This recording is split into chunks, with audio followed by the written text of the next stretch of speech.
all the best times and the worst times were in the Marine Corps. But I'm in South Korea doing a frozen beach report to get some guys onto some beaches and back safely. And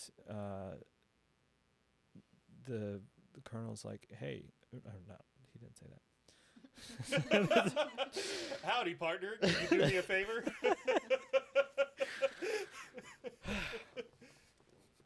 He's like, "I need this report ASAP." Yes, sir. And he wanted me to find all the unfrozen beaches in the middle of January in Korea. Where do I start? But turns out that, depending on the shallowness or depth of the beach and how much salt content there is in the water, if it's deeper or shallower, there's less salt content versus more. So some trigonometry and some common sense and a lot of hoping that this works, made a report and sent it. And 3 days later, because nobody came back to me and said anything, why would they? And 3 days later, he comes back. He's like, "Good job, that worked." Cool. I'm like, I can do stuff. That's crazy. And I'm a kid. This is the first time I've really been away from home. The first time I was really away from home was when I got on the bus to go to Paris Island.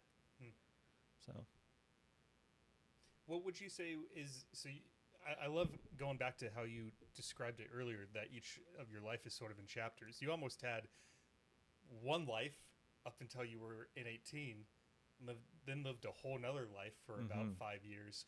What do you think was the biggest difference between the David who went into the Marines and the David who came out of the Marines? The David that went in was skinny,